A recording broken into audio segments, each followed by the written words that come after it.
बिस्मिल्लाहिर्रहमानिर्रहीम। आज हमारा जो टॉपिक है बेसिकली हम डिस्कस करेंगे वो मई जून 2020 और मई जून 2020 के अंदर जो पार्टनरशिप का पेपर है। और ये बेसिकली आपको पता है कि ये जो लेक्चर्स हैं वो एएस लेवल अकाउंटिंग के पार्टनरशिप से रिलेट कर रहे हैं सारे। जितनी जो लास्ट मैंने वीडियोस रिकॉर्ड कराई हैं कराचियंस एकेडमी के प्लेलिस्ट पे जाकर आप देख लें, आपको मिल जाएंगी।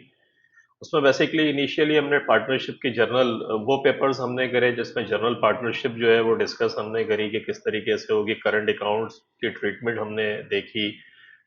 फिक्स अगर कैपिटल अकाउंट और करंट अकाउंट दिए गए हैं तो सूरत में हमने देखा कि करंट अकाउंट के अंदर रेवेन्यू नेचर की जो चीज़ें होती हैं उनको हम इनकॉर्पोरेट कैसे करते हैं, like interest on capital, interest on drawing, salaries की ट्रीटमेंट या रेजिडुअल प्रॉफिट की ट्रीटमेंट हमने करंट अकाउंट में करी। या कैपिटल नेचर की जो चीज़ें थी लाइक गुडविल हो गई, रिवैल्यूएशन हो गई, ये हमने फिर कैपिटल अकाउंट के अंदर एडजस्ट की थी। इसी तरीके से फिर हमने मजीद पार्टनरशिप एडमिशन का भी क्वेश्चन किया। उसके बाद पार्टनरशिप रिटायरमेंट भी हमने करी। आज हमारा जो टॉपिक है वो बेसिकली पार्टनरशिप डिसोल्यूशन, जिसे पार्टनरशिप लिक्विडेशन भी कहते हैं, इससे रिलेट करता है। तो let's start. Shoe and Joe have been in partnership for a number of years. They decide to dissolve their partnership on 1st October 2019. इन्होंने डिसाइड किया कि ये पार्टनरशिप को डिसॉल्व करेंगे, और डिसॉल्व या liquidate, as I told you before के liquidate भी कहते हैं। तो डिसॉल्व और लिक्विडेट के ये फर्म को बंद कर रहे हैं। As I told you before in my initial lectures के one of the major reasons for dissolving or liquidating the firm may be the disputes between the partners, के जो partners हैं उनके जो डिस्प्यूट्स हैं वो इस हद तक बढ़ जाए कि दे रियलाइज कि यार अब ये पार्टनरशिप नहीं चल सकती। तो one of the major reasons dispute भी हो सकती है, लाइक देखें everybody is fighting with each other and dissolution of partnership firm के people are basically fighting, they are not in the same wavelength, और देयर केमिस्ट्री विच इनिशियली जो match कर रही थी किसी भी रीज़न से, वो अब पता चला बाद में कि नहीं यार हम तो एक साथ मिलकर काम कर ही नहीं सकते। तो डिसोल्यूशन ऑफ पार्टनरशिप फर्म जो है अगर हम कहें तो हम कह सकते हैं उठा के कि जी एक तो मेजर रीज़न ये भी हो सकती है कि पार्टनर्स जो हैं वो क्या कर रहे हैं, डिस्प्यूट्स बिटवीन और अमंग पार्टनर्स। तो ये भी हो सकता है। सेकंड ये भी हो सकता है कि पार्टनरशिप किसी एक स्पेसिफिक ऑब्जेक्टिव्स के तहत है। कि समटाइम्स ये होता है कि कुछ लोग, एक प्रोजेक्ट है फॉर एग्जांपल, टेक्निकल टाइप का एक प्रोजेक्ट है, वो मिल रहा है किसी को, लेकिन उसे पता है कि उसके पास पैसे नहीं है, उसको प्रोजेक्ट तो मिल गया, तो वो एक नए पार्टनर को इन्वॉल्व कर लेता है कि यार पैसे तुम लगा लो और मिल के हम काम करते हैं, और जब ये प्रोजेक्ट खत्म हो जाएगा तो ये पार्टनरशिप हमारी खत्म हो जाएगी। तो हो सकता है कि ये भी एक रीजन हो कि जो इनका स्पेसिफिक ऑब्जेक्टिव था वो has been achieve. specific objective for which has been achieved। तो specific objective for which the partnership had been formed, कि जिस पे पार्टनरशिप बनाई गई थी वो अचीव हो गया, और तो भी हम कह सकते हैं कि जी पार्टनरशिप जो है वो डिसॉल्व हो जाती है। थर्ड ये है कि पार्टनर्स, कोई एक पार्टनर ऐसा है कि उसकी डेथ हो गई। डेथ के अलावा रिटायरमेंट भी हो सकती है कि कोई रिटायर हो जाता है, तो उस सूरत के अंदर रिटायरमेंट ऑफ ए पार्टनर, ये भी एक हो सकता है कि रिटायर कोई एक हो जाए, एक पार्टनर, दो पार्टनर हैं तो अब दूसरे को पता है कि यार रिटायर होगी कैसे चलेगी, तो वो पार्टनरशिप डेथ हो गई तो पार्टनरशिप का एंड हो सकता है। बैंकरप्सी भी हो सकती है कि बैंकरप्सी ऑफ ए पार्टनर, कि कोई एक पार्टनर है वो बैंकरप्ट हो जाता है, इंसॉल्वेंट हो जाता है, वो इस पोजीशन में ही नहीं है कि उसके पास पैसे ही खत्म हो गए हैं, तो अगर वो डिक्लेयर कर देता है बैंकरप्सी तो भी पार्टनरशिप खत्म हो सकती है। क्योंकि एक जो है मेंटली तौर पे इंसान हो जाए कि इंसान कोई पार्टनर हो जाता है तो इंसान होने की सूरत के अंदर भी पार्टनरशिप डिसॉल्व हो सकती है। तो there are many reasons. Let's see how many are return over here. तो देखें, एक ये भी हो सकता है बिजनेस इज मेकिंग लॉस, के बिजनेस जो है वो लॉस कर रहा है। तो जब बिजनेस लॉस करना शुरू करेगा तो उस सूरत के अंदर भी क्या होगा कि अगर वो उस लॉस को सफर नहीं कर सकते हैं पार्टनर्स, तो डेफिनेटली पार्टनरशिप जो है वो डिसॉल्व हो जाएगी। आजकल जैसे कोविड-19 अभी तक चल रहा है, अल्लाह आप सबको अपनी अमान में रखे, आपको, आपके घर वालों को और बाकी के लिए दुआ करें, सब अल्लाह सबको बेहतर रखे। इस कोविड के पीरियड के अंदर जो लॉसेस हुए हैं, पार्टनरशिप हो, सोल प्रोप्राइटरशिप हो, इवन कंपनीज हो, बहुत सारे हैवी लॉसेस की वजह से बहुत सारे बिजनेसेस तो वाइप आउट हो गए, कि वो खत्म हो गए। छोटे बिजनेसेस जो अफोर्ड ही नहीं कर सकते थे इतने लंबे से, सैलरीज कैसे देंगे, जो माल है वो बिक नहीं रहा है, तो फिर उसको किस तरीके से करेंगे। तो वो तो इतने हैवी लॉसेस हुए कि बिजनेसेस जो हैं बंद हो गए। तो एक रीज़न ये भी हो सकती है कि अगर लॉस इतना होता है कि जो सफ़र ही नहीं कर सकते पार्टनर्स जो हैं, तो फिर बिजनेस बंद हो जाएगा। Partners can not agree, as I told you before, कि उनका डिस्प्यूट हो जाता है, दे आर इन डिस्प्यूट, तो भी एक रीज़न हो सकती है पार्टनरशिप के बंद होने की। पार्टनर हैज़ डाइड और रिटायर्ड, कोई एक पार्टनर जो है वो रिटायर्ड हो जाता है, या गॉड फॉरबिड के इंतकाल हो जाता है उसका, तो भी पार्टनरशिप जो है वो ख़त्म हो जाती है। The objective of the partnership have been achieved. As I told you कि पार्टनरशिप का ऑब्जेक्टिव जो है वो अचीव्ड हो जाता है, कि जिस मकसद के लिए पार्टनरशिप बनाई गई थी वो अगर हो जाता है तो भी पार्टनरशिप की ज़रूरत नहीं होती। Legal reasons for such as insanity of partner, कि अगर कोई इंसान पार्टनर हो जाता है तो फिर लीगल रीज़न है कि इंसान आदमी जो है बिजनेस नहीं चला सकता।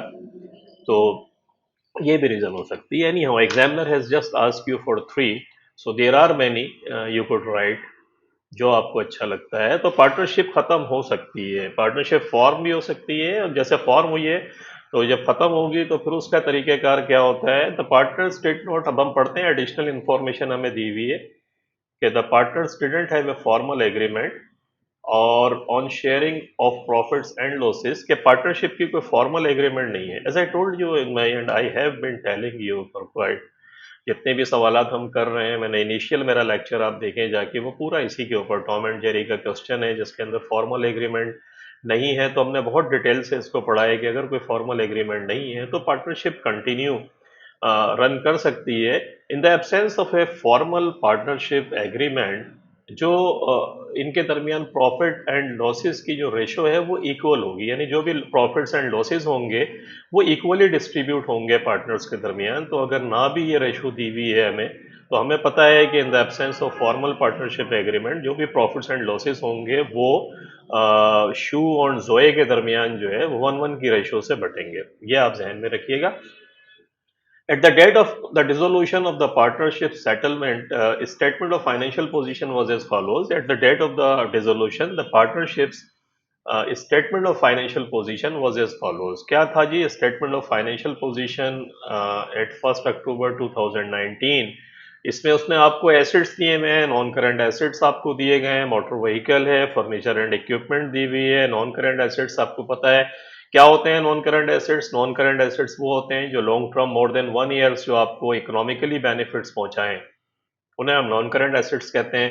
करंट एसेट्स वो हो गए आपके जो विद इन 1 ईयर आपको बेनिफिट्स पहुंचाएंगे, वो करंट एसेट्स आपको दो दिए हुए हैं। इन्वेंट्री है आपकी, ट्रेड रिसीवेबल आपको दिया हुआ है, करंट कैपिटल एंड लाइबिलिटीज आपको दी हुई है। शू का कैपिटल 18,000 है और जोए का कैपिटल 22,000 है। इसी तरीके से करंट अकाउंट देखें, शू का करंट कैपिटल, करंट अकाउंट जो है वो नेगेटिव के अंदर है। नेगेटिव का मकसद है पार्टनरशिप को ये ओ है, ओ टू पार्टनरशिप, कि पार्टनरशिप को इसको ये अमाउंट देना है। और जोए जो है उसका 430 का क्रेडिट है, नहीं लिखा हुआ है तो आपको पता है क्रेडिट है। इसी तरीके से total capital and current accounts की फिगर आपको दे दी है। लोन अकाउंट ऑफ शो, शू शू का जो लोन अकाउंट है ये शो कर रहा है कि शू ने एक्चुअली पार्टनरशिप को नीड होगी पैसों की, तो इसने लोन के टर्म्स के अंदर जो है वो पैसे पार्टनरशिप को दिए। तो लोन अकाउंट शू का जो दिया हुआ है वो $4,300 दिया हुआ है। और आपको पता है यहाँ तो आई थिंक इंटरेस्ट की ये बात नहीं कर रहा है, लेकिन as I told you before कि अगर फॉर्मल पार्टनरशिप एग्रीमेंट नहीं है, they didn't have a formal partnership, तो इस इंटरेस्ट पे अगर ना भी दिया होता तो हमें पता था कि इस इंटरेस्ट पे जो अगर इंटरेस्ट देना पड़ता तो वो 5% होता है। नहीं, हाँ, वो यहाँ नहीं है। तो करंट लाइबिलिटीज आपकी दी गई हैं, ट्रेड पेएबल है, बैंक ओवरड्राफ्ट है, टोटल कैपिटल एंड लाइबिलिटीज। और आपको पता है कि total capital and liabilities always will be equal to total assets. तो 49,980 और 49,980 ये स्टेटमेंट आपकी टाइबेक है। उसके बाद आते हैं, the following information is also available. Following information available है। Shu took the motor vehicle at an agreed value of $15,100 के शू जो है उसने, अब देखें यहाँ रुकते हैं थोड़ा सा और थोड़ा पार्टनरशिप डिसोल्यूशन की अकाउंटिंग ट्रीटमेंट समझने की कोशिश करते हैं। Just close your eyes for some time and think about it कि you are in a partnership business and now you have decided to close the business। तो जब बिजनेस आप क्लोज करने के लिए जाएंगे तो again think for some time कि वो जो जितने भी एसेट्स बिजनेस के अंदर पड़े होंगे उन्हें क्या करेंगे, आप उन्हें बेच देंगे। जो भी उनकी फेयर प्राइस या जो भी मार्केट वैल्यू के हिसाब से उसकी वैल्यू लगेगी उसके अंदर वो एसेट्स आप डिस्पोज ऑफ कर देंगे। लाइबिलिटीज की डेफिनेटली जिन लोगों ने आपको अ, माल क्रेडिट पर दिया हुआ है या लोन आपको दिया हुआ है या बैंक का लोन आपने लिया हुआ है, इस किस्म की जितनी भी चीजें हैं वो सब क्या होंगी, उनकी आपको पेमेंट करनी पड़ेगी। तो उनकी आप पेमेंट करेंगे और पेमेंट करने के बाद आप फिर क्या करेंगे, फिर आपके पास जो कुछ भी, क्योंकि हो सकता है एसेट्स को जब आप बेचने के लिए जाएं तो आपको प्रॉफिट भी हो सकता है, आपको लॉस भी हो सकता है। लाइबिलिटीज को जब आप पे करके जो कुछ भी आपको प्रॉफिट और लॉस होगा वो पार्टनर्स के कैपिटल के अंदर या करंट अकाउंट है तो उसमें डिस्ट्रीब्यूट होके फिर फाइनली आप पार्टनर्स को उसकी पेमेंट करेंगे। ये एक नॉर्मल ट्रीटमेंट होगी without going into complexity. or whether we are doing accounting or not, if we are running a partnership business or we are running a business, if the business is going to be liquidated, so definitely the whole treatment would be like this. First we will be selling off the assets कि हमारे assets बिकेंगे, then we will be paying off the liabilities कि अपनी liabilities को हम pay करेंगे, जो पैसा हमारे पास आएगा तो जो जो भी प्रॉफिट और लॉस होगा इस तमाम से वो पार्टनर्स में डिस्ट्रीब्यूट हो जाएगा एंड फाइनली फिर पार्टनर्स की पेमेंट हो जाएगी, बिजनेस बंद हो जाएगा इस तरीके से। तो हम थोड़ा सा देखते हैं इसको, इसकी थियरी भी थोड़ा सा डिटेल से देख लेते हैं ताकि यू शुड रियलाइज कि क्या हो रहा है। When a partnership is dissolve,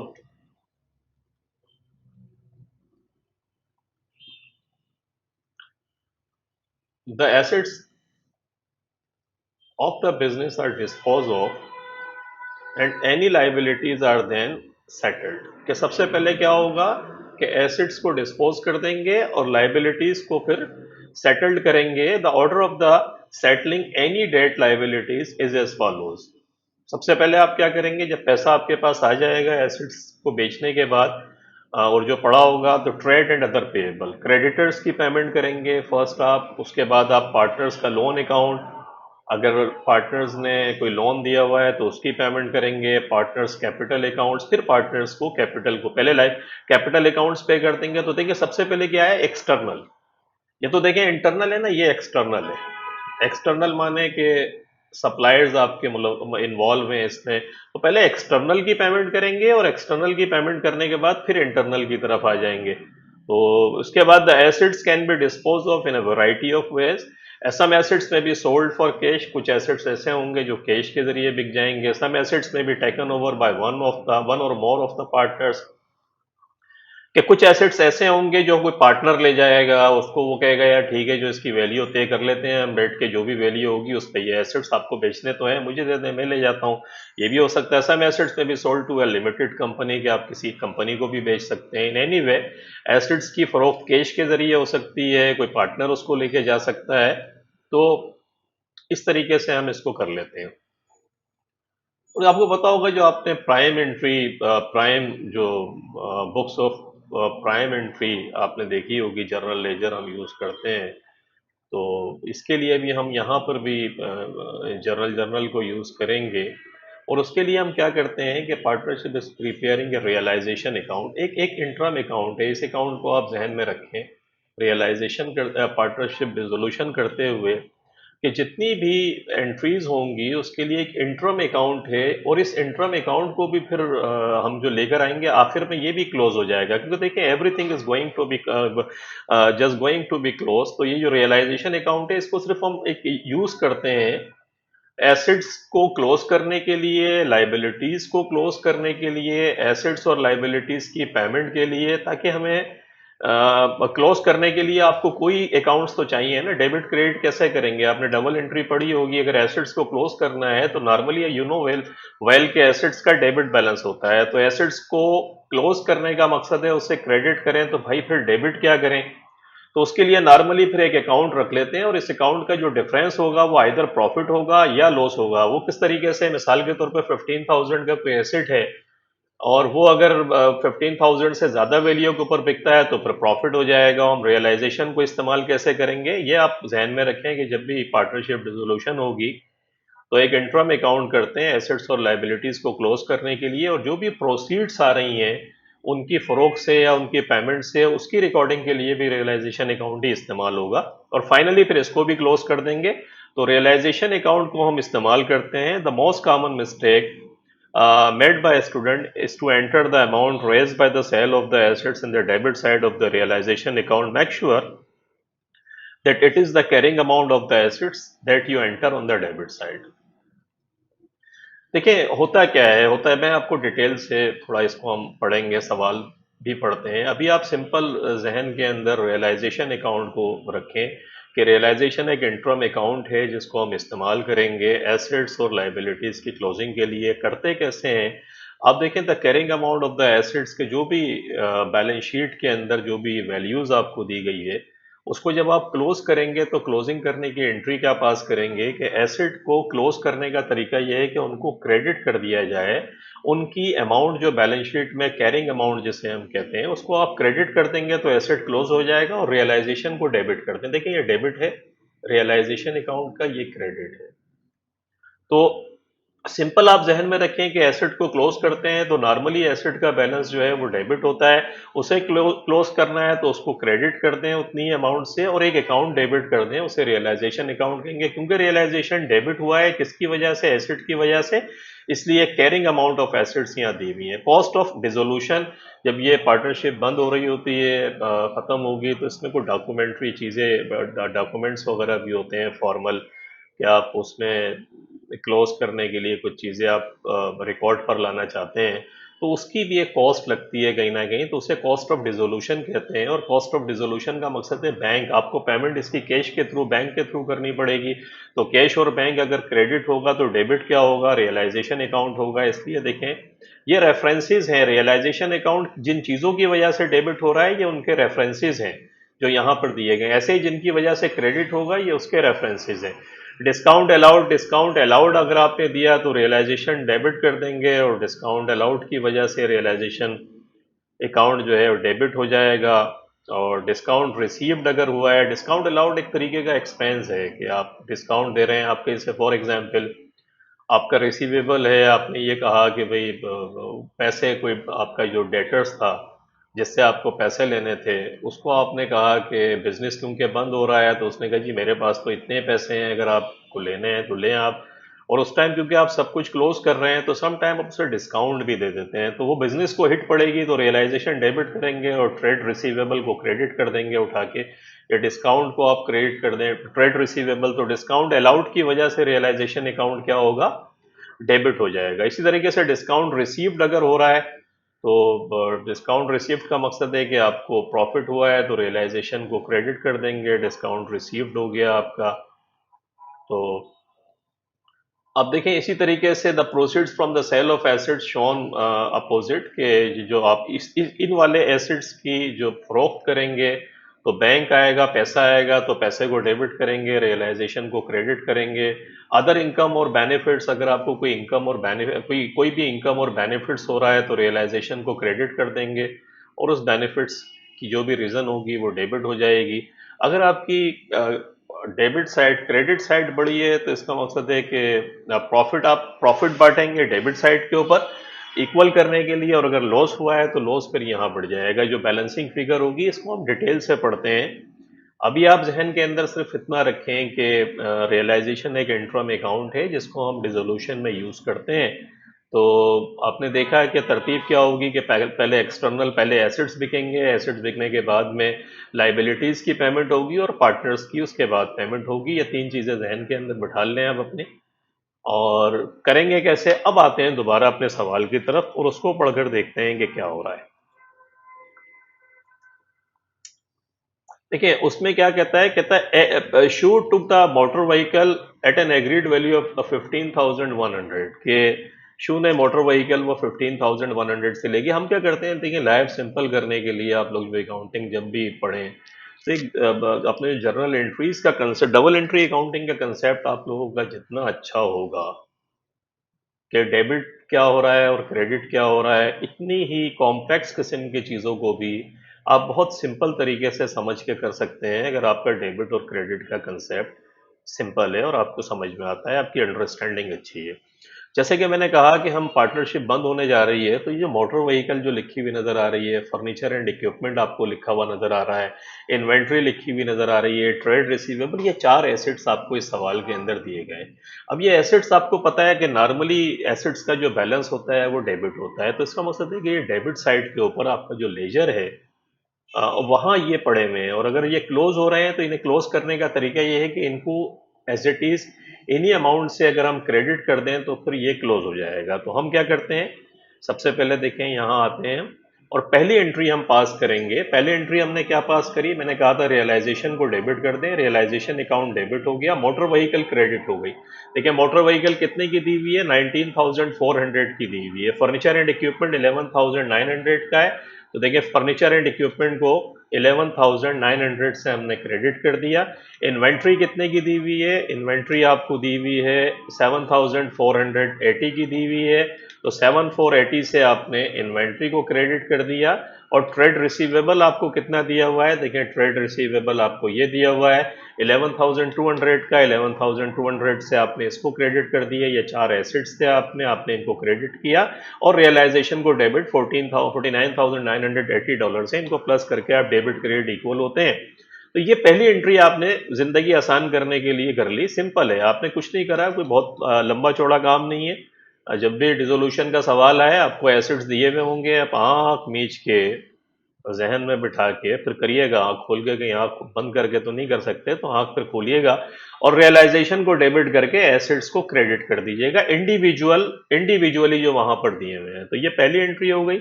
second entry आप ये करें कि जो लाइबिलिटीज साइड पर आ जाएंगे, लाइबिलिटीज कैपिटल को और करंट अकाउंट को नहीं कीजिएगा, बैंक जो है बैंक को कोई क्लोजिंग नहीं कीजिएगा।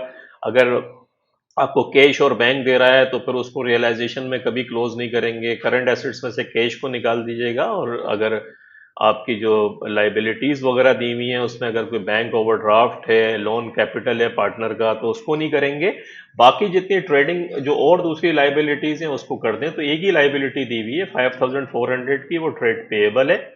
बाकी बैंक ओवरड्राफ्ट है, इसको क्लोज नहीं करेंगे। बैंक से रिलेटेड चीजें, कैश हो गया, जो आपका लिक्विड एसेट्स जितने भी हैं उन्हें क्लोज नहीं करेंगे। उसके अलावा जितने एसेट्स और लाइबिलिटीज हैं उनको क्लोज कर देंगे। इसी तरीके से देंगे लोन कैपिटल, जो शू का लोन जो शू को दिया, शू ने इस पार्टनरशिप को दिया हुआ, इसको भी क्लोज नहीं करेंगे। तो पार्टनर्स का, अगर किसी पार्टनर का लोन है, बैंक ओवरड्राफ्ट है, कैश है, तो इन चीजों को छोड़ दीजिएगा। बाकी यहाँ एक ट्रेड पेएबल आपको दिया हुआ था, तो ट्रेड पेएबल की सिंपल एंट्री कर दें, ट्रेड पेएबल को डेबिट कर दें और रियलाइजेशन को क्रेडिट कर दें।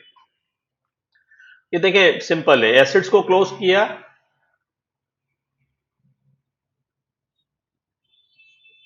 एसेट क्लोज हो गए और ये क्या हुई, लाइबिलिटी क्लोज हो गई यहाँ पे। अब ये बुक में डेबिट क्रेडिट करके क्लोज कर दिया आपने। अब आते हैं तीसरे की तरफ, और देखें कुछ भी नहीं है इसमें, एसेट्स दिए हुए थे, हमने एसेट्स को क्लोज कर दिया। कैपिटल अकाउंट्स को क्लोज नहीं करते हैं, या आखिर में पे ऑफ करेंगे करंट अकाउंट, क्योंकि पार्ट ही कैपिटल का है, इंटरम अकाउंट यूज हो रहा है, तो एक्चुअली ये पार्टनर्स के कैपिटल अकाउंट के साथ ही जाएगा एंड में। इसके बाद हमारे पास शू का जो लोन था ये भी आखिर के अंदर हम पे करेंगे।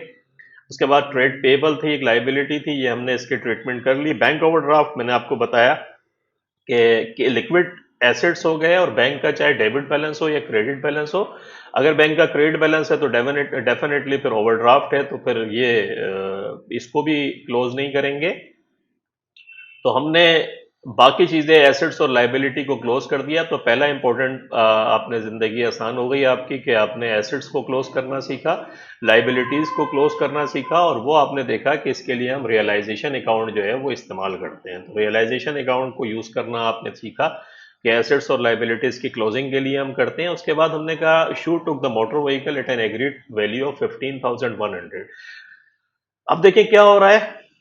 अब यहाँ क्या हो रहा है कि अब जितनी भी प्रोसीड्स होगी, यानी इन एसेट्स की फरोख्त से और लाइबिलिटी की पेमेंट से, क्योंकि ये क्लोज हो गए हैं, तो अब ये एक्चुअली अब ये एग्जिस्ट ही नहीं करते। तो अब प्रोसीड्स अगर कैश और बैंक की सूरत में हो रही है तो उसे लिखेंगे। एसेट्स को हम ऑलरेडी क्रेडिट कर चुके हैं तो एसेट्स तो है नहीं। अब सब चीजों के लिए इसी रियलाइजेशन अकाउंट को इस्तेमाल करेंगे, ये आप ध्यान में रखिएगा।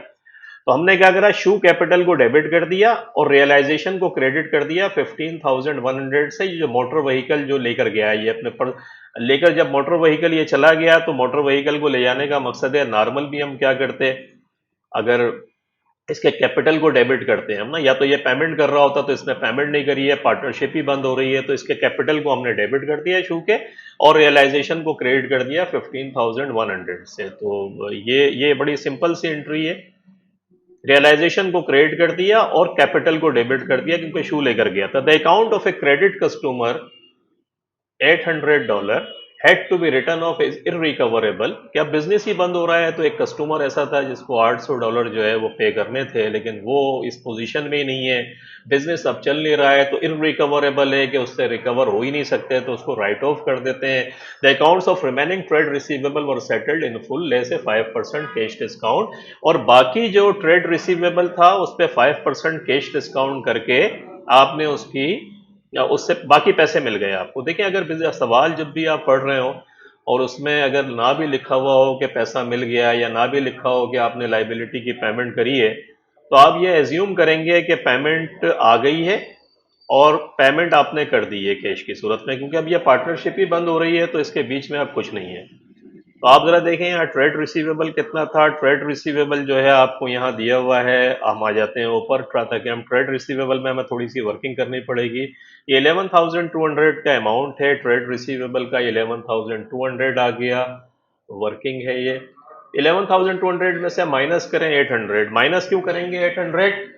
माइनस इसलिए करेंगे 800 के amount of credit customer had to be written off, कि $800 से अगर ये अमाउंट आपका राइट ऑफ हो गया है तो डेफिनेटली आपका ट्रेड रिसीवेबल कम होगा।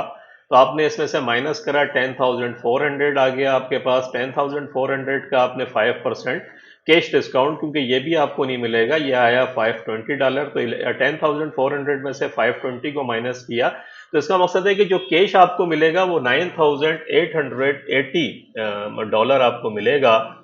एक्चुअली ये अमाउंट 11,200 था, लेकिन आपने देखा कि $800 का तो राइट ऑफ हो गया है। राइट ऑफ का मकसद है कि ये पैसे आपको नहीं मिलेंगे।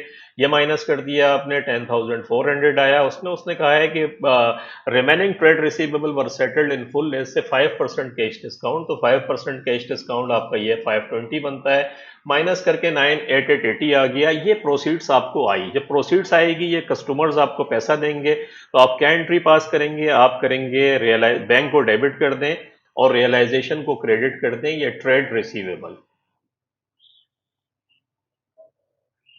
ये ट्रेड रिसीवेबल जो है वो आपका, आपने 9,880, ये वर्किंग आपने देखी 9,880 की, तो ये पैसा आपको आ गया। जब पैसा आएगा तो बैंक को डेबिट कर दिया आपने और रियलाइजेशन को क्रेडिट कर दिया 9,880 से। उसके बाद आगे आ जाए, कहता है अदर एसेट्स पर सोल्ड फॉर कैश, के बाकी के जो एसेट्स थे वो कैश के जरिए बेच दिए। बाकी बचता क्या है इसके पास? बाकी अगर हम देखें अपनी बैलेंस शीट के अंदर, तो देखिए मोटर व्हीकल जो है ये तो पार्टनर्स ले गया, शू ले गया, ये जो है ट्रेड रिसीवेबल अभी आप ट्रीटमेंट कर कर आए हैं। तो बाकी furniture and equipment and inventory बची है। तो furniture and inventory, furniture and equipment और इन्वेंट्री, ये दो चीजें ये कहता है कि कैश की सूरत में बिक गई। तो आप इसको यहाँ आ जाएं, देखें इन दोनों को अगर आप प्लस करेंगे तो बैंक को डेबिट कर दिया आपने, रियलाइजेशन को क्रेडिट कर दिया 13,830। ये 13,830 कैसे आएगा? अगर आप इन दोनों को प्लस करेंगे तो 13,830 बनता है 13 13,830। तो 13,830 का मकसद है ये बैंक आपके पास आया, पैसे आए आपके पास, तो बैंक को डेबिट कर दिया आपने और रियलाइजेशन को क्रेडिट कर दिया। सिंपल, रियलाइजेशन को क्रेडिट कर रहे हैं, एसेट को दोबारा क्रेडिट नहीं कीजिएगा, एसेट्स हो चुके हैं क्रेडिट, ये क्लोज हो गए हैं। अब रियलाइजेशन अकाउंट के थ्रू होगा, सब कुछ होगा, एसेट्स भी क्लोज हो गई हैं, लाइबिलिटीज भी क्लोज हो गई हैं। अब जितनी भी प्रोसीड्स होगी उसमें क्रेडिट ना एसेट्स होगा और लाइबिलिटी की पेमेंट के वक्त ना लाइबिलिटी डेबिट होगी बल्कि रियलाइजेशन अकाउंट इस्तेमाल होगी। This is the tricky point which you have to remember and keep it in your mind. This is the concept जो इसमें यूज हो रहा है। अच्छा, furniture and equipment and inventory. तो फर्नीचर एंड इक्विपमेंट हो गया और इन्वेंट्री, ये दो चीजें यहां आ गई। तो देखिए ये दो चीजें आपने ये कर ली, इसको इसके बाद आते हैं आगे की तरफ। आगे क्या कहता है? The account of trade payable were settled in full less a 5% cash discount, के the accounts of trade payable जो हैं वो सेटल्ड कर दिया आपने 5% कैश डिस्काउंट। का मकसद है कि ये आपने उन्हें डिस्काउंट दिया, बल्कि उन्होंने आपको डिस्काउंट दिया और ये आपको बेनिफिट हुआ कि 5% का आपको कैश डिस्काउंट मिला। तो लेट्स सी ये अमाउंट थी कितनी? ट्रेड पेबल थी 5,400। तो देखिए 5,400 ये वर्किंग कर लीजिएगा। 5,400 का 5% निकालें, 270 बनेगा। 5,400 में से 270 माइनस करें, 5,130। 5,130 का मकसद है अब ये पेमेंट आपको करनी है। क्या करनी है? एसेट्स बिक गए। देखिए हमने क्या बातें करी थी डिसोल्यूशन में कि सबसे पहले हम एसेट्स को बेचेंगे, बल्कि इसके स्टेप्स क्या हैं कि पहला स्टेप इसका क्या है कि एसेट को क्लोज करें, लाइबिलिटीज को क्लोज करें। सेकंड स्टेप हो गया, थर्ड ये हो गया कि फिर एसेट्स को आप सेल करें। एसेट्स बिक गए। चौथे में आप लाइबिलिटी की पेमेंट करें। लाइबिलिटी की पेमेंट किस तरीके से होगी? लाइबिलिटी की पेमेंट का मकसद है कि वैसे लाइबिलिटी की पेमेंट करते हैं तो क्या करते हैं? लाइबिलिटी अकाउंट को डेबिट करते हैं और बैंक को क्रेडिट करते हैं। लेकिन अब इस वाले सवाल के अंदर लाइबिलिटी पहले क्लोज हो चुकी है, तो ट्रेड पेएबल को 5130 से आपने क्या करा? 5130 से आपने रियलाइजेशन को डेबिट कर दिया और बैंक को क्रेडिट कर दिया। ये ट्रेड पेएबल की पेमेंट हो गई आपकी। 5130 आपको निकालनी पड़ेगी, ये वर्किंग से आपने निकाल ली। आगे कहता है the cost of dissolution $620 were paid by cheque. As I told you before कि जब पार्टनरशिप बंद होती है तो डिसोल्यूशन में कुछ लीगल चार्जेस भी हो सकते हैं, डॉक्यूमेंटेशन में उसमें पैसे खर्च होते हैं। तो $620 यहां पर था, चेक के जरिए पेमेंट कर दी। तो $620 ये आपने डिसोल्यूशन का जो एक्सपेंसेस जो हुए उसकी आपने पेमेंट ये कर दी। तो $620 पेमेंट हो गई। अब आपने देखा कि पूरा सवाल सिंपल आपके सामने आ गया कि अभी आप हम गए नहीं हैं, लेकिन आपने सवाल का पोस्टमार्टम आपने देखा किस तरीके से हमने करा कि सिंपल स्टेप्स हैं इसके। 6 स्टेप्स के अंदर अगर हम देखें, 5-6 स्टेप्स जो मैंने आपको बताए कि वो अगर आप जहन के अंदर रखेंगे तो आपकी ज़िंदगी आसान होगी। पहला क्या होगा? पहला, सबसे पहले आप एसेट को क्लोज कर दें।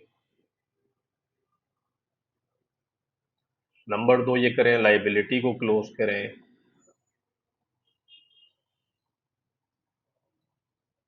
नंबर 3 करें, एसेट्स को सेल कर दें। एसेट्स सोल्ड हो जाएंगे। नंबर 4 जो होगा कि लाइबिलिटीज की पेमेंट कर दें। और नंबर 5 में जो रिजिडुअल प्रॉफिट प्रॉफिट और लॉस शेयर्ड बिटवीन पार्टनर,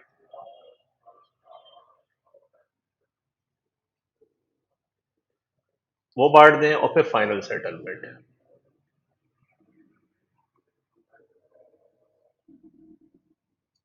हम क्या करेंगे? 6 स्टेप्स हैं। एसेट्स को क्लोज कर दिया, लाइबिलिटीज को क्लोज कर दिया, एसेट्स बेच दिए, लाइबिलिटीज की पेमेंट करके जो भी इन चारों स्टेप्स करने के बाद प्रॉफिट और लॉस आएगा वो बांट देंगे पार्टनर्स में और फाइनल सेटलमेंट इनकी हो जाएगी। तो 6 स्टेप्स हैं, आप जहन में रखिएगा। एंट्रीज आपने देखी, वर्किंग आपने देखी, और the life is simple. I think we have done a very good postmortem of the question. Let's come back to, or rather go to realization account. क्या देखिए कैसे बनाया रियलाइजेशन अकाउंट इसने। रियलाइजेशन अकाउंट बनाने के लिए आप ये देखें कि रियलाइजेशन अकाउंट कैसे बनाया। अब डेबिट क्रेडिट आपको पता है, अब ये एंट्रीज जहन में रखिएगा। एंट्रीज क्या कर रहे हैं, एंट्रीज में देखें रियलाइजेशन अकाउंट हमने पहले एंट्री करी थी कि इन सबको 19,400, 11,900, 7,400, इन चारों को क्रेडिट किया था, रियलाइजेशन को डेबिट किया था। तो रियलाइजेशन अकाउंट जो है इन चार चीजों की वजह से डेबिट हुआ है। तो ये चार चीजें देखें लाइन से इसने लिख दी हैं आपने, 19,400 फर्नीचर एंड इक्विपमेंट, इन्वेंट्री, और इन्वेंट्री के बाद ट्रेड रिसीवेबल। ये चारों चीजों की वजह से रियलाइजेशन अकाउंट डेबिट हुआ है। तो ये अकाउंटिंग की, ये आपको पता है, इसकी ये डेबिट साइड है और ये इसकी क्रेडिट साइड है। तो ये चारों चीजों की वजह से रियलाइजेशन अकाउंट डेबिट हो गया। ये पहला स्टेप है। अगर मैं आपको सिंपल समझाने के लिए करूं तो ये पहला स्टेप, जो मैंने 6 स्टेप बताया, ये पहला स्टेप हो गया। सेकंड स्टेप मैंने आपको बताया है कि लाइबिलिटी अकाउंट को क्लोज कर दें। देखिए ये ट्रेड पेएबल आ गया।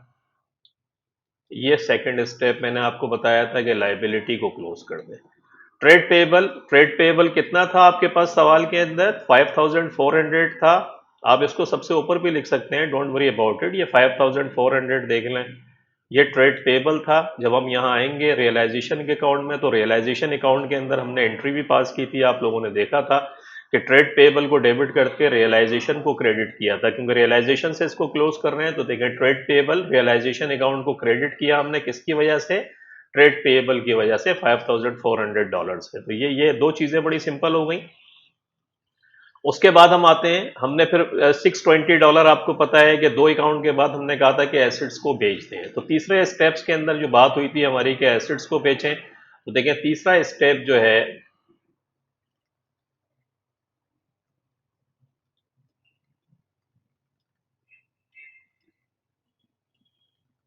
ये तीसरा स्टेप, एसेट्स कैसे बिक रहे हैं। देखिए एसेट बेचने के अंदर हमें पता था कि शू जो है वो मोटर व्हीकल लेकर चला गया अपने साथ। तो हमने क्या एंट्री पास की थी कि शू के कैपिटल को डेबिट किया था और रियलाइजेशन को क्रेडिट किया था। You remember this entry number 3 के ऊपर, शू कैपिटल डेबिट और रियलाइजेशन क्रेडिट 15,100 से। तो देखिए 15,100 से ये इसका capital credit, realization credit, capital का रेफरेंस आएगा डेफिनेटली। तो कैपिटल शू मोटर व्हीकल की वजह से 15,100 से रियलाइजेशन अकाउंट क्रेडिट हुआ। ट्रेड रिसीवेबल, आपको पता है ट्रेड रिसीवेबल हमने निकाला था कि ट्रेड रिसीवेबल से कितने पैसे आए थे, वो पूरी वर्किंग हमने की थी यहाँ पे। ये ट्रेड रिसीवेबल की पूरी वर्किंग हमने की थी यहाँ पे 9,880, और इसकी हमने एंट्री भी पास की थी कि बैंक को डेबिट करा था और रियलाइजेशन को क्रेडिट किया था 9,880 से। तो देखिए 9,880 ये आ गया आपके पास, आपने देख लिया। बैंक फर्नीचर और इन्वेंट्री ये दोनों आपको पता है 7,300, 6,530 इनसे बिक गई थी। ये उसने सवाल में भी दिया था, हमने टोटल मिला के रकम लिखी थी। इन तो दोनों को अगर आप जमा करें तो बैंक डेबिट, और फर्नीचर एंड इक्विपमेंट और इन्वेंट्री हमने कहा था 13,830। यहाँ देखिए फिगर भी वही आ गई, 7,300, 6,530, 13,830 आ गया। तो 13 दोनों को इंडिविजुअली तौर पे हमने क्रेडिट कर दिया, रियलाइजेशन को क्रेडिट किया और रेफरेंस में ये इस्तेमाल हो गए। तो देखिए तीसरा स्टेप आपका ये आ गया। पहले स्टेप में आपने क्या करा, फर्स्ट स्टेप के अंदर आपने एसेट को क्लोज किया, दूसरे में आपने लाइबिलिटी को क्लोज किया, तीसरे के अंदर आपने क्या करा, आपने एसेट्स को बेचा। चौथे स्टेप के अंदर आप क्या करेंगे, जो आपका फोर्थ स्टेप है, फोर्थ स्टेप के अंदर आप ये करेंगे कि अगर मैंने मेरे इस बताए हुए स्टेप्स के हिसाब से आप आ रहे हैं, तो बल्कि उसके अंदर डिसोल्यूशन का भी एक इजाफा कर लेते हैं कि डिसोल्यूशन की एंट्री भी आ जाएगी उसमें। तो ट्रेड पेएबल को आपने, ट्रेड पेएबल की वजह से इसकी जब पेमेंट करेंगे तो क्या करेंगे कि रियलाइजेशन को हमने डेबिट किया था और बैंक को क्रेडिट किया था। देखें ट्रेड पेएबल की वजह से, ये ट्रेड पेएबल 5130, क्योंकि ट्रेड पेएबल को तो हम पहले ही क्लोज कर चुके हैं ना। तो अब जब एसेट और लाइबिलिटी को क्लोज कर दिए हैं तो उनके नाम लिखने की आपको जरूरत नहीं है। उन एसेट की जगह भी रियलाइजेशन का नाम लिखें और लाइबिलिटीज की जगह भी रियलाइजेशन का इस्तेमाल करें। ये ट्रिकी पॉइंट है जो आपको समझना होगा कि बार बार अब दोबारा आप यहाँ ट्रेड पेएबल को ना करें। ट्रेड पेएबल आप समझ लें वो क्लोज कर दिया है अपने ऊपर रियलाइजेशन में। तो अब आपने यहां पर उठा के इसको 5130 क्यों, क्योंकि एक्चुअली ये वर्किंग भी आपने की थी। ये 5130 की वर्किंग आपकी आ गई थी क्योंकि 5% कैश डिस्काउंट मिल गया था आपको, तो इसलिए उठा के 51 थ्री जीरो से आपने ये कर दिया, ये चौथा स्टेप है। पांचवें के अंदर हम कर लेते हैं थोड़ा सा ये वाला, चलें आप लिख लें कि पांचवें स्टेप में अगर कोई डिसोल्यूशन एक्सपेंसेस, जैसे इस सवाल के अंदर हमें $620 उसने दिए हुए हैं, ये आपने देखे हैं, इसकी एंट्री हमने क्या करी है, रियलाइजेशन डेबिट और बैंक क्रेडिट।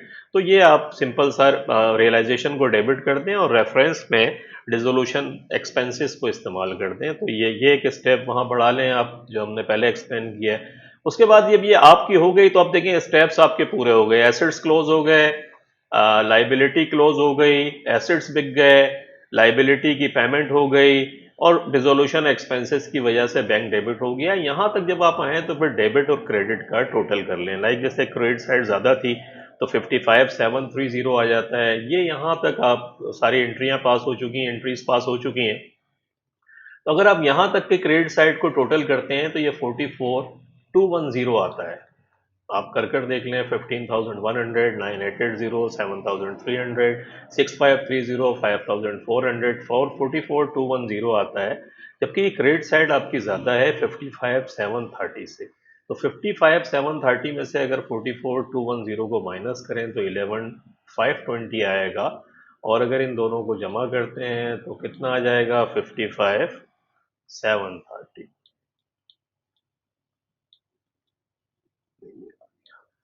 44,210, 00 आ गया, 213 हो गया, 5 और 2 7 हो गए, 4 और 1 5 और 4 और 5, तो 55,730। और क्योंकि आपको पता है कि सवाल के अंदर उसने कहा है कि पार्टनरशिप फॉर्मल एग्रीमेंट तो है ही नहीं, इसका मतलब है 11,520 को अगर हम डिवाइड कर दें 2 से तो हर पार्टनर का शेयर 5760 और 5760 ये इनका आ गया।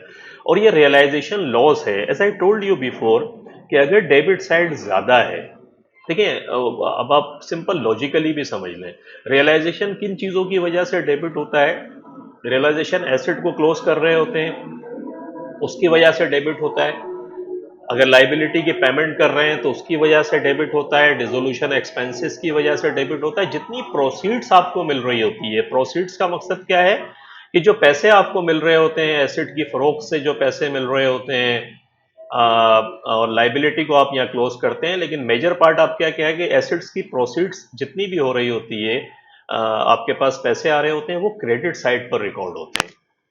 तो अगर प्रोसीड्स जो हैं, इन एसेट्स को क्लोज यहां पर करा है, इसकी प्रोसीड्स यहां पर आ रही है, लाइबिलिटी भी हमने यहां क्लोज करी है और पेमेंट इस साइड पर करी है। तो मेजर पार्ट अगर देखें तो एसेट्स को क्लोज यहां कर रहे हैं, उसकी प्रोसीड्स यानी एसेट्स इतने के थे और पेमेंट बेसिकली हमने उनकी सॉरी उनको बेच के जो पैसा आ रहा है हमारे पास, वो हमारे पास अगर कम है, और लाइबिलिटी को इनकॉर्पोरेट करके ये वाली साइड अगर आपकी ज़्यादा है डेबिट साइड और क्रेडिट साइड कम है, तो आप समझें कि लॉस हो गया। और अगर क्रेडिट साइड प्रोसीड्स आपकी ज़्यादा हैं और आपके पास जो क्लोजिंग हो रही है वो कम हो रही है, तो फिर आप ये समझें कि आपको गेन हो गया। तो सिंपल ज़िंदगी आसान करने के लिए आसान सा ये समझें कि रियलाइजेशन का अगर क्रेडिट बैलेंस है तो वो प्रॉफिट है, और रियलाइजेशन का अगर डेबिट बैलेंस है तो वो लॉस है। इस वाले सवाल के अंदर जो हम कर रहे हैं, हमारे पास डेबिट साइड ज़्यादा आ गई है 55,730 की, क्रेडिट साइड हमारी कम है 44,210।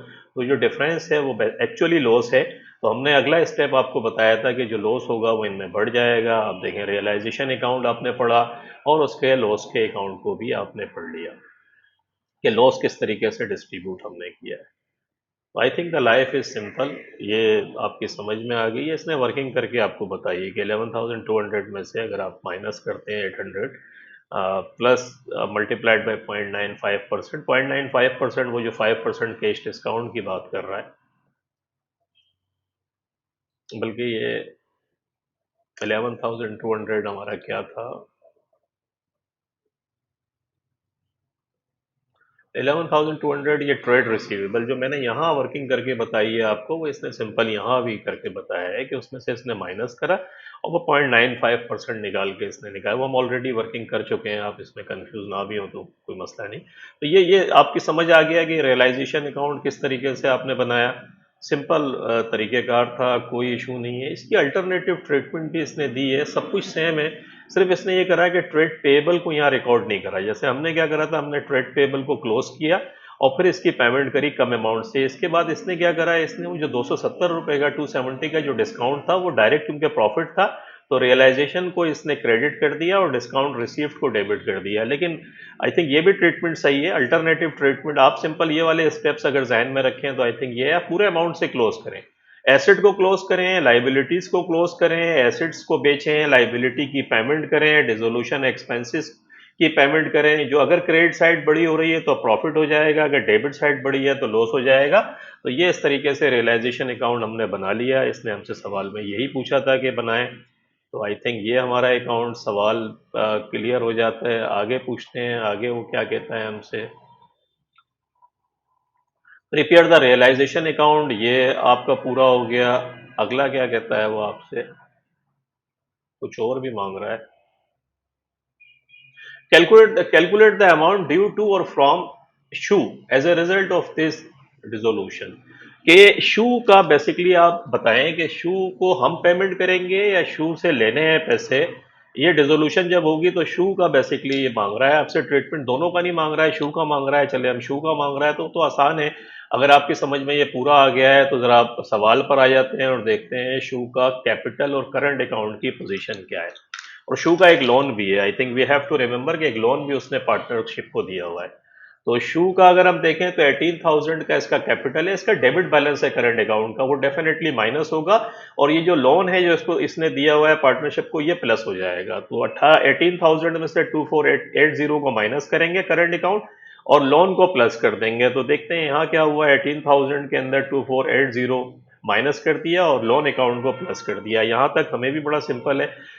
फिर यह हुआ है कि शू का कैपिटल देखे डेबिट हुआ था। यू रिमेंबर 15,100 की मोटर व्हीकल, हम पीछे एंट्री पढ़कर आ रहे हैं, इसके कैपिटल को हमने डेबिट किया था तो ये माइनस के अंदर हो जाएगा। इसके बाद इसको लॉस भी हुआ है 5760 का, देखें ये इसका लॉस है, 5760 का इसको लॉस हुआ है। तो ये इसका कैपिटल था, ये करंट अकाउंट का डेबिट बैलेंस, ये इसमें से माइनस कर दें, ये प्लस करें, ये माइनस करें, ये माइनस करें, तो अमाउंट ड्यू फ्रॉम $1040 बेसिकली आपको शू को पार्टनरशिप को देने हैं। यानी शू और जोए जो था, तो शू बेसिकली जोए को $1040 जो है पे करेगा इस डिसोल्यूशन की फॉर्म जो हम डिस्कस कर रहे हैं इस सवाल के अंदर। तो आई थिंक ये सिंपल अंडरस्टैंडिंग, ये तो सिंपल कैलकुलेशन है लॉजिकली, ऐसा ही होना चाहिए। पार्टनरशिप बंद हो गई तो होप आपकी समझ आया होगा, रियलाइजेशन समझ आई होगी। It's a new topic I think. Dissolution हमने करा, पार्टनरशिप बंद हो सकती है, पार्टनरशिप बंद होगी तो उसके स्टेप्स क्या होंगे, एसेट्स बिकेंगे, लाइबिलिटी सॉरी एसेट्स क्लोज होंगे, लाइबिलिटीज क्लोज होंगी। और इसको देखते हैं हम।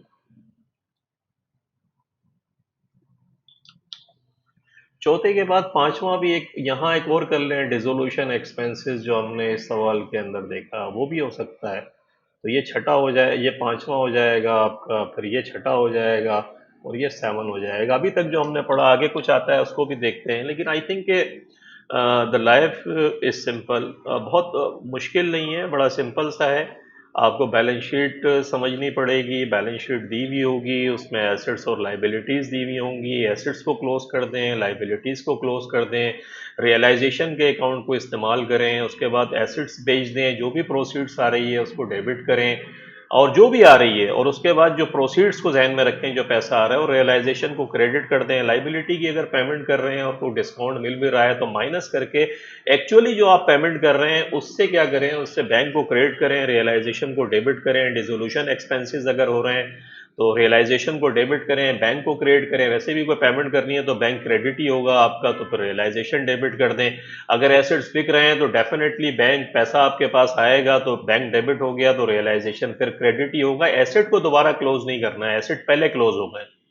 अगर रियलाइजेशन का डेबिट बैलेंस है तो फिर लॉस हो जाएगा, लॉस बांट दें रेशो के हिसाब से। अगर नहीं दी हुई हो तो इक्वली बटेंगे, क्योंकि अगर if there is no formal partnership agreement तो इस सूरत के अंदर क्या होता है कि इक्वली बांटते हैं। और अगर रेशोज दी हुई हो तो फिर उसके हिसाब से बांट दें। इसी तरीके से अगर क्रेडिट साइड ज़्यादा है तो ये प्रॉफिट है वो बढ़ जाएगा। और फाइनली फिर पार्टनर्स के कैपिटल अकाउंट बना के, जैसे इसमें से इसने हमसे सिर्फ शू का मांगा था तो हमने शू का बना के देख लिया कि उससे पार्टनरशिप को बेसिकली पैसे देने हैं, पार्टनर को पैसे नहीं देने हैं। तो ये हमारी चीज़ें हो गई। $1040 था इसका, ये हमने पढ़ा। और होप कि आपको अच्छा लगा होगा और आपकी समझ में भी आया होगा।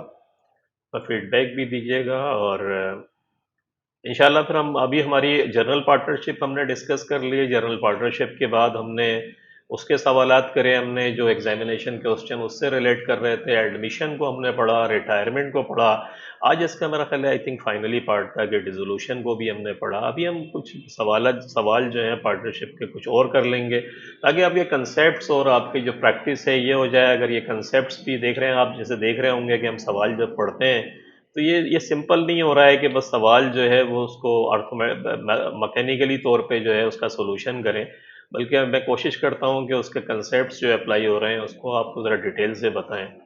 और जब दो तीन सवाल इसी किस्म के हम कर लेंगे तो होपफुली ये चीज़ें आपको आसान होंगी और आपको एग्जाम्स के अंदर इंशाल्लाह when you will be actually attempting the question, तो you will be much more comfortable and getting your A plus इंशाल्लाह। तो लेट्स मीट इंशाल्लाह किसी और टॉपिक के साथ, किसी और पेपर के साथ हम मिलते हैं जो पार्टनरशिप के ऊपर ही होगा। अभी हम एस लेवल की अकाउंटिंग कर रहे हैं। आप इसको रेफ़र भी करें, अपने फ्रेंड्स को भी रेफ़र करें, वो लोग जो एस लेवल के अंदर पढ़ रहे हैं, जिन्होंने अकाउंटिंग ली हुई है उनको, और आपके आपके सर्कल में आते हैं उनको भी दें ताकि people should be getting the benefits. और अगर कोई कमेंट्स हैं आपके, आप चाहते हैं कि किसी पर्टिकुलर टॉपिक के ऊपर लेक्चर रिकॉर्ड कराया जाए तो वो कमेंट्स के अंदर दें। कराचियंस एकेडमी के यूट्यूब चैनल की प्लेलिस्ट पे आप जाएंगे तो आपको प्रीवियस वीडियोस भी मिलेंगी और इस वीडियो पर भी अपना कमेंट्स भी दें, फीडबैक भी दें। अपना बहुत ख्याल रखिएगा। Thank you very much for watching the video. अल्लाह हाफिज़।